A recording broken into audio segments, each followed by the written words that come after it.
بسم اللہ الرحمن الرحیم۔ السلام علیکم۔ یہ کاشانہ بصیرت کا چینل ہے اور آپ جو کتاب سماعت فرما رہے ہیں اس کا نام ہے 6 تقریریں توحید کے موضوع پر، آیت اللہ سید علی خامنائی، ترجمہ مولانا سجاد حسین میدوی۔ آئیے سنتے ہیں اس کا پارٹ نمبر 4، صفحہ نمبر 43۔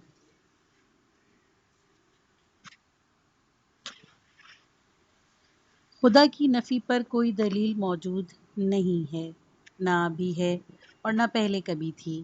آپ کو ایک شخص بھی ایسا نہیں ملے گا جو یہ کہتا ہو کہ اس دلیل کی بنا پر کہ خدا نہیں ہے۔ ایک شخص بھی نہیں۔ دنیا کے تمام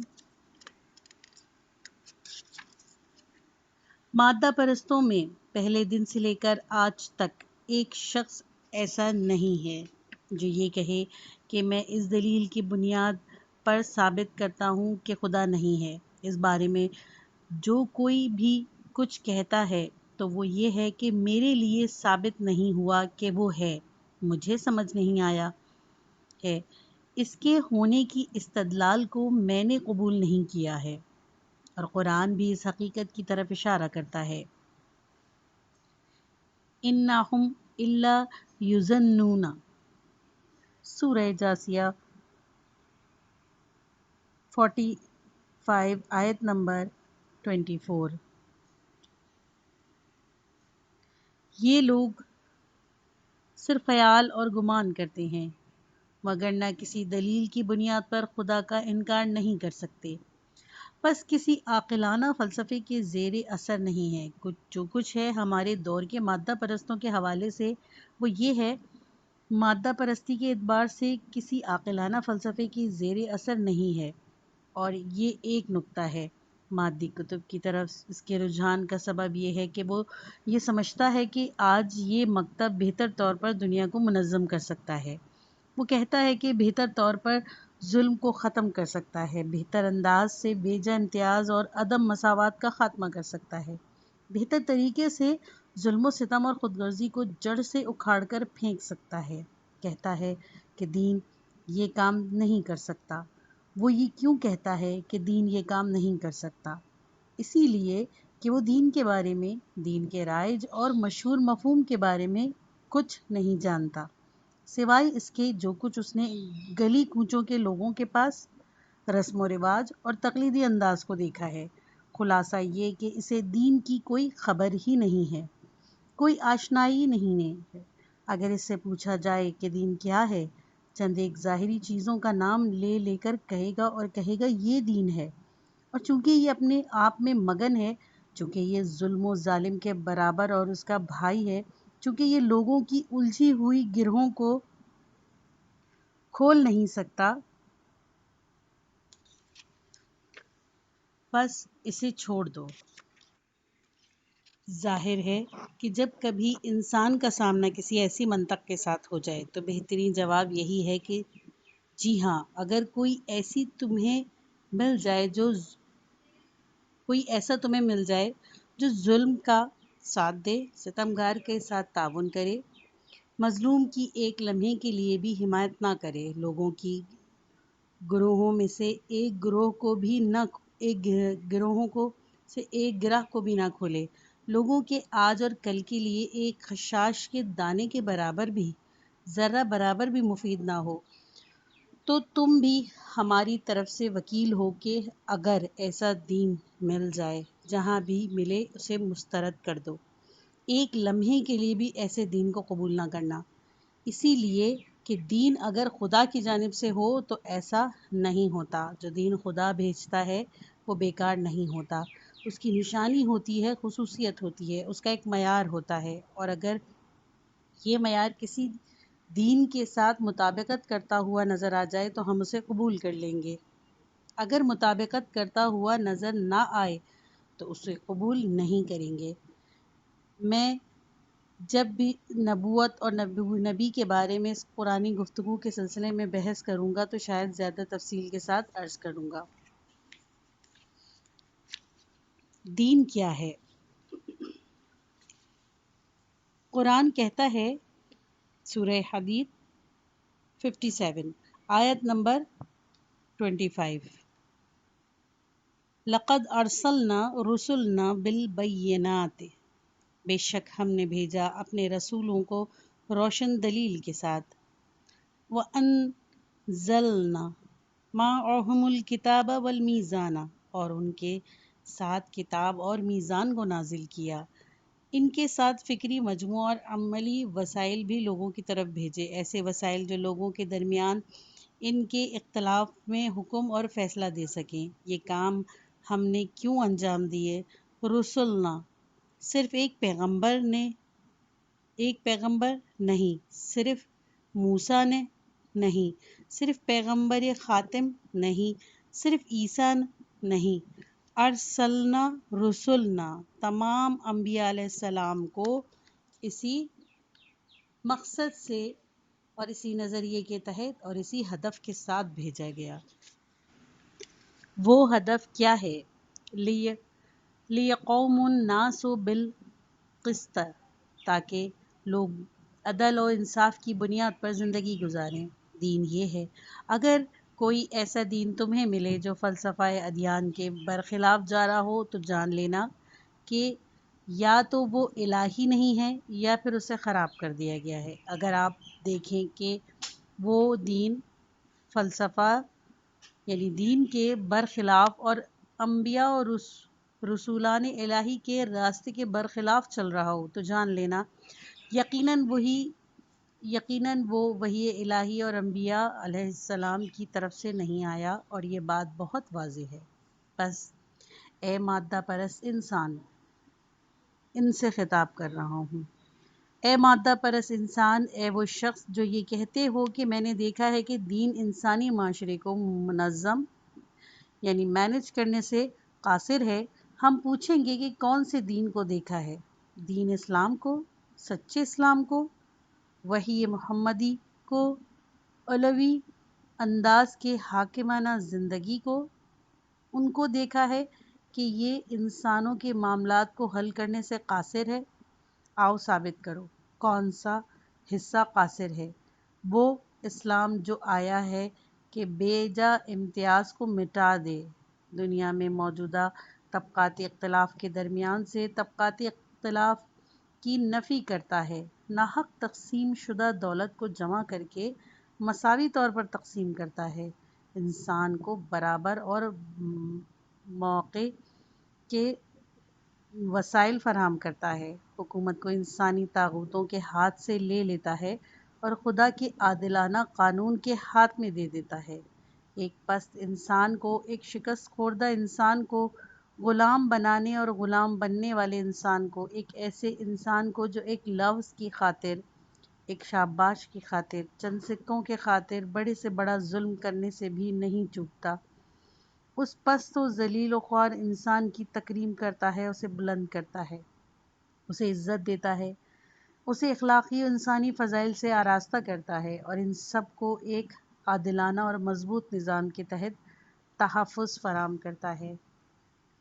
دین یا بے دینی؟ دین یا بے دینی پیغمبر صلی اللہ علیہ وآلہ وسلم کی تربیت انفرادی تربیت بھی نہیں ہے۔ ایک ایک کا ہاتھ پکڑو اور انہیں گھر کے کسی کونے میں بٹھا کر ان کے کان میں ورد پڑھتے رہو تاکہ وہ ٹھیک ہو جائیں، انسان بن جائیں، اس طرح سے نہیں ہے۔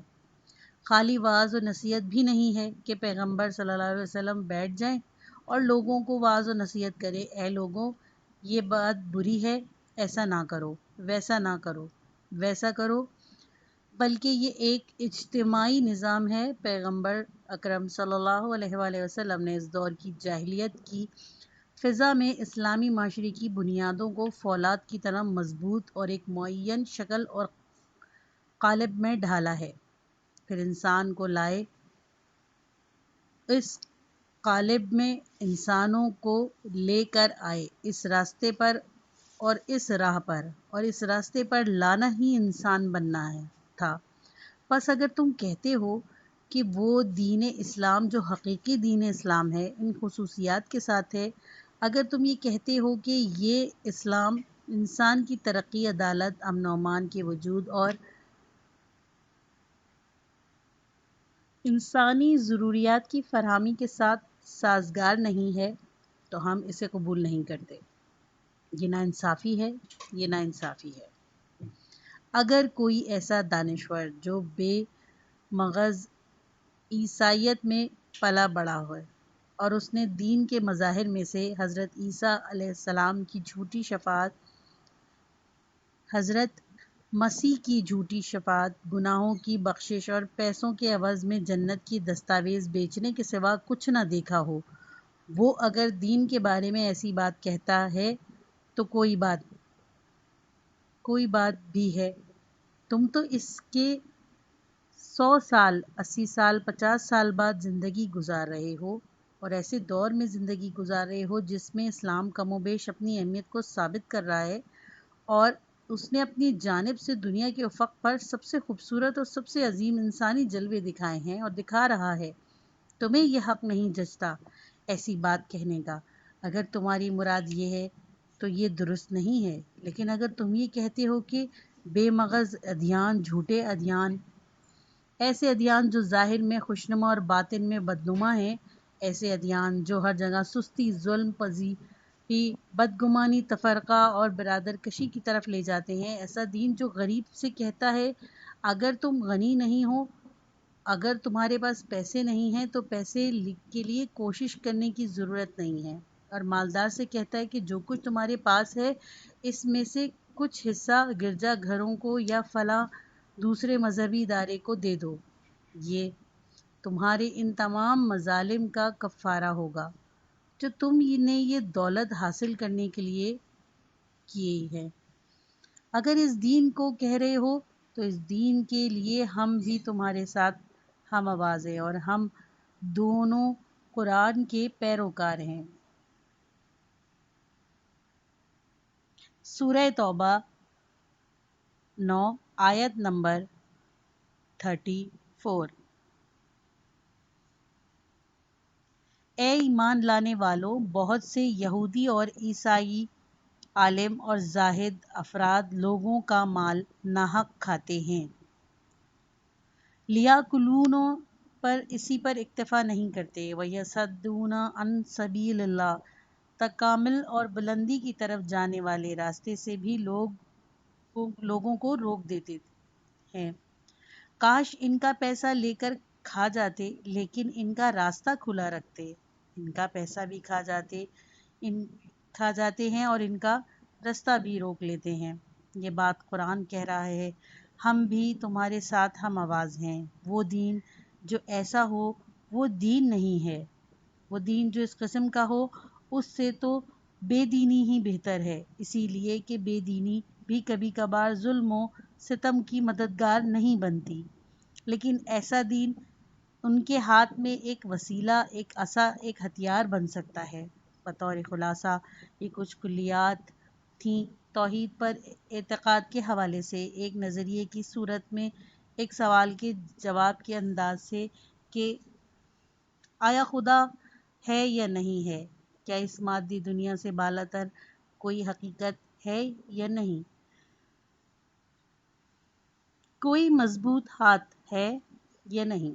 اس سوال کے جواب میں عرض کیا کہ الہی انسان اس طرح سے کہتا ہے اور مادی انسان اس طرح سے کہتا ہے، اور تم الہی اور مادی انسان کی جنگ کے عذر کو ان کے لیے ریفرنس نمبر 1،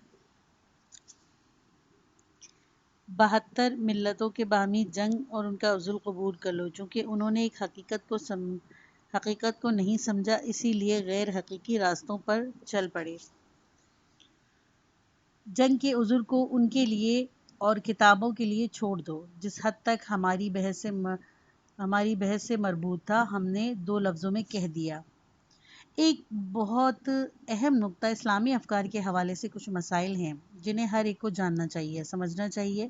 ان میں سے ایک یہ ہے کہ میں عرض کر رہا ہوں کہ حضور جب آپ توحید کو پیش کریں تو ایک علمی اور پر مغز سوال کے سادہ اور خشک جواب کے انداز سے پیش نہ کریں۔ بلکہ ایک ایسے مسئلے کے انداز میں پیش کریں جس کا جاننا نہ جاننا زندگی کی جتنی اہمیت رکھتا ہو، جیسے تقدیر کو معین کرنے والا ہو، اسی طرح سے پیش کریں۔ اب میں وضاحت کرتا ہوں۔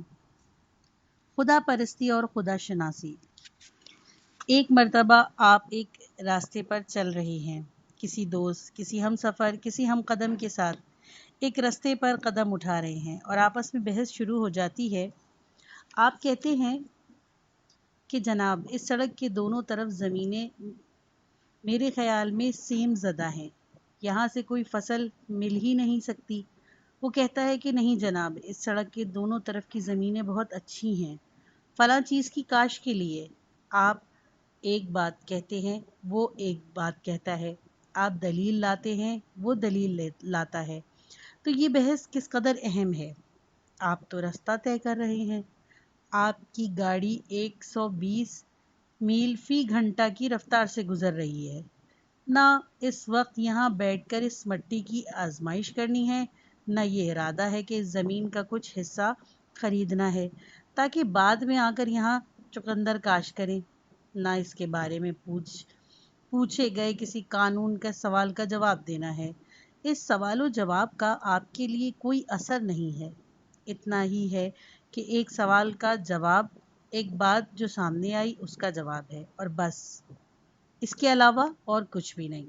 چنانچہ اگر آپ نے ثابت بھی کر دیا کہ یہ مٹی ناقابل کاشت اور بے ثمر ہے، یا اس نے یہ ثابت کر دیا کہ نہیں، یہاں سے بہت اعلیٰ کوالٹی کے چقندر حاصل ہو سکتے ہیں اور نکل سکتے ہیں، آپ دونوں میں سے جس نے بھی اپنی بات ثابت کر دی، آپ کا راستہ، آپ کا کام، آپ کی موجودہ حرکت میں کوئی تبدیلی پیدا نہیں ہوگی۔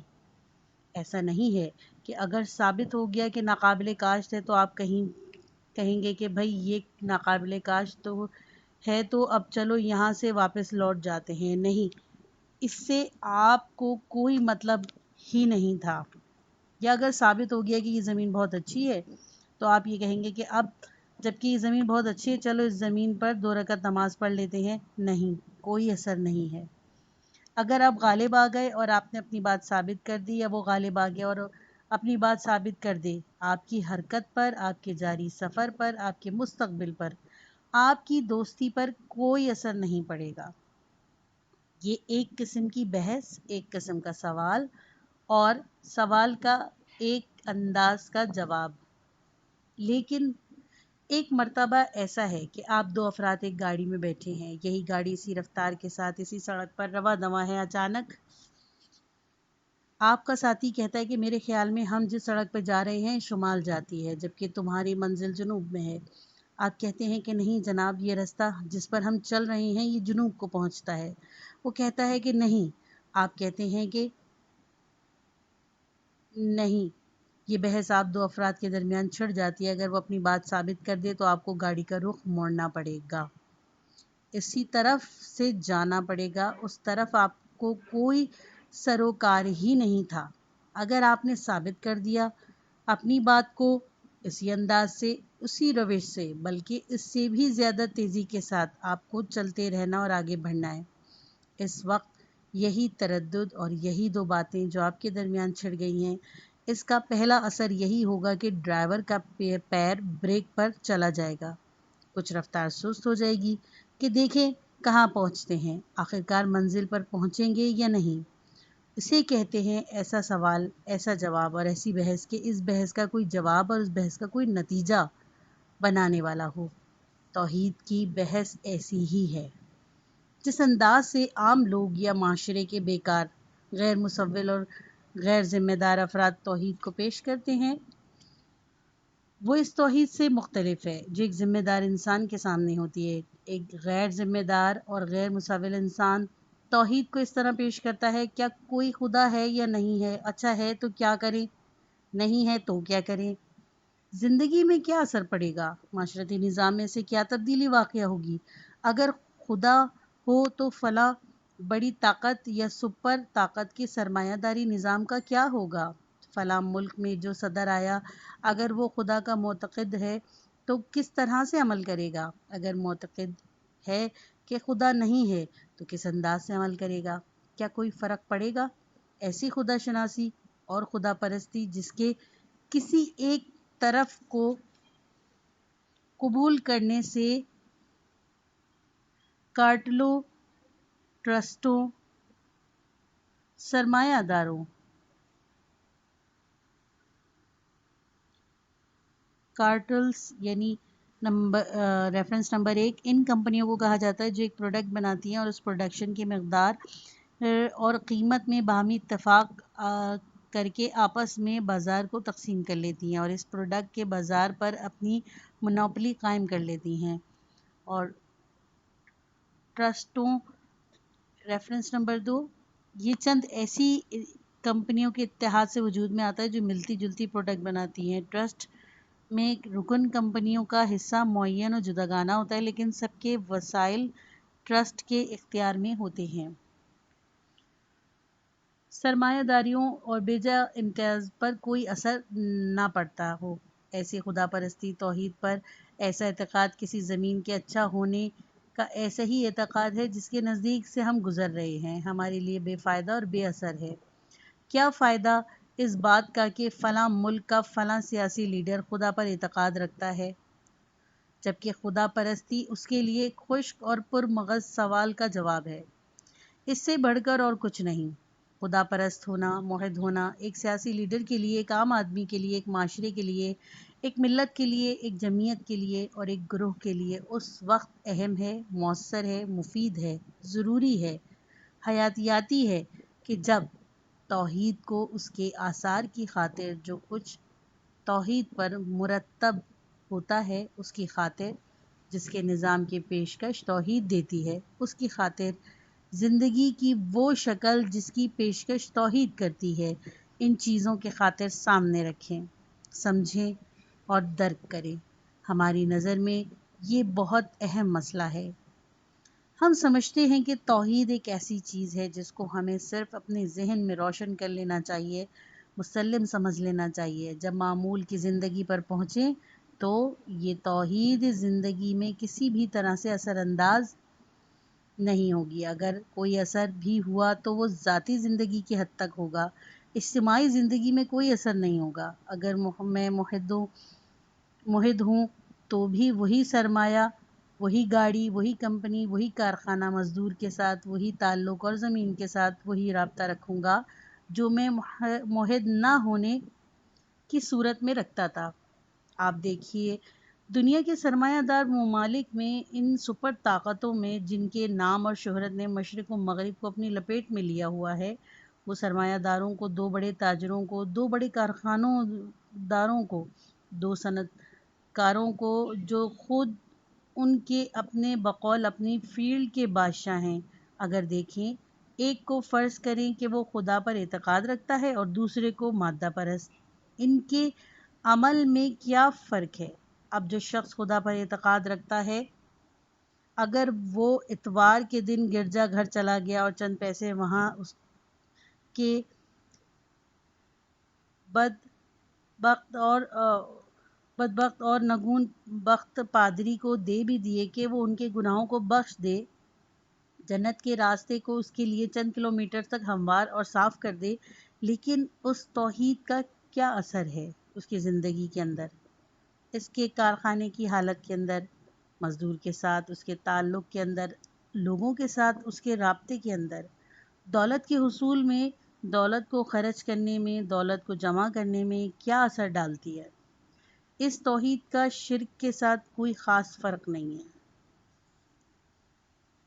اسلامی توحید، جس توحید کی طرف اسلام دعوت دیتا ہے، وہ توحید ایک سوال، ایک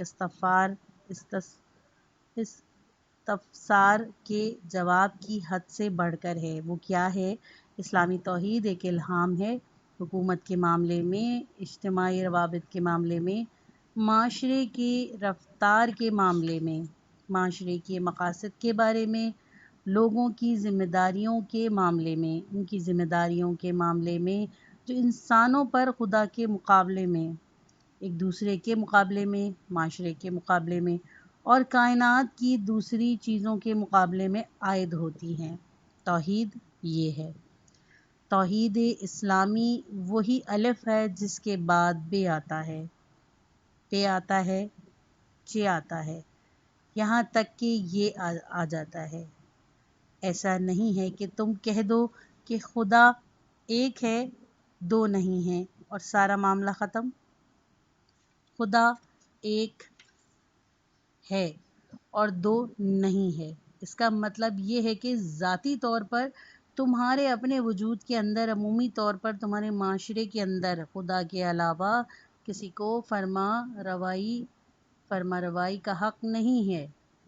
خدا ایک ہے اور دو نہیں ہیں، اس کا مطلب یہ ہے کہ تمہارے پاس جتنی بھی دولت ہے، تم خود اور اس دوسرے انسان، تمام انسان سب خدا کے لیے ہے۔ تم امانت داروں کے علاوہ اور کچھ بھی نہیں ہو۔ اب کون تیار ہے موحد ہونے کے لیے؟ تم پیسوں کے امانت دار ہو، بس تمہیں عاریتاً دیا گیا ہے۔ آپ کے پاس آپ کے کسی دوست کی کوئی رقم امانت ہو تو آپ کیا کریں گے؟ آپ منتظر رہیں گے کہ وہ کوئی حوالہ بھیج دے کہ جناب ان پیسوں میں سے 10 تومان دے دیجئے، اس بچے کو، اس بوڑھے کو، اس اجنبی کو، اس جاننے والے کو ان پیسوں میں سے 10 تومان فلاں صندوق میں ڈال دیجئے، 10 تومان کو جلا ہی ڈالیے۔ پیسوں کے مالک کی تحریر کے انتظار میں ہی ہے نا؟ کیا اس کے علاوہ اور کچھ ہے؟ کیا امانت کے پیسوں میں آپ اپنے لیے کسی کے حق، کسی کی ملکیت کے قائل ہوتے ہیں؟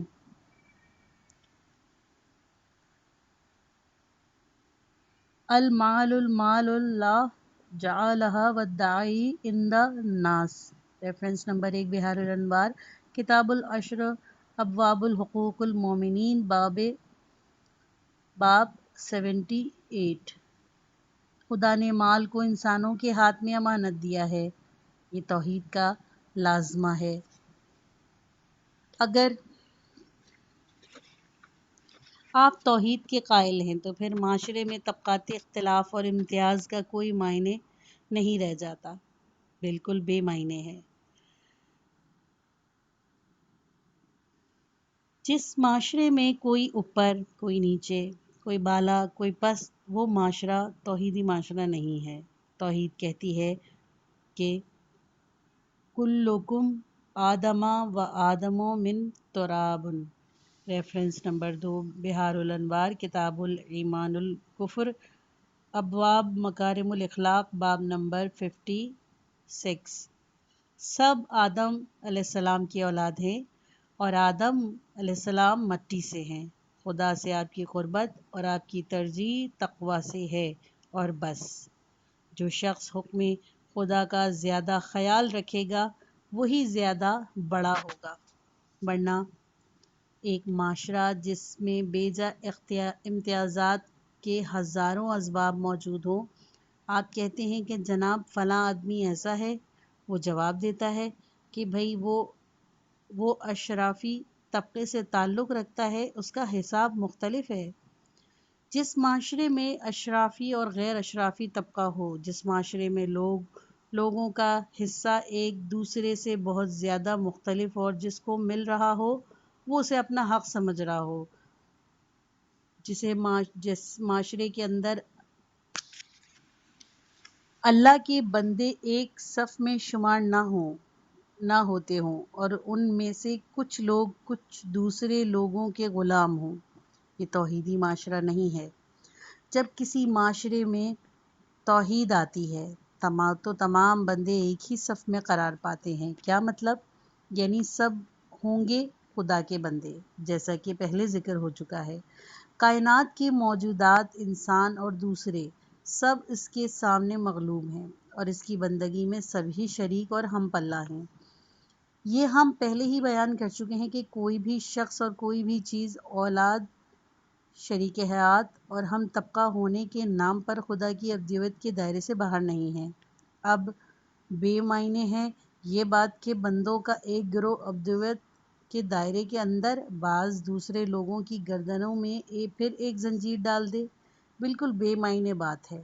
خدا کی بندگی کا مطلب غیر خدا کی بندگی سے آزادی ہے، یہ دونوں ایک دوسرے سے بالکل سازگار نہیں ہیں۔ بے معنی بات یہ بات کہ کوئی خدا کا بندہ بھی ہو اور غیر خدا کا بندہ بھی ہو، خدا کی بندگی یعنی ہر چیز جو غیر خدا ہے اور ہر کوئی جو غیر خدا ہے اس کی ابدیت اور بندگی سے آزادی۔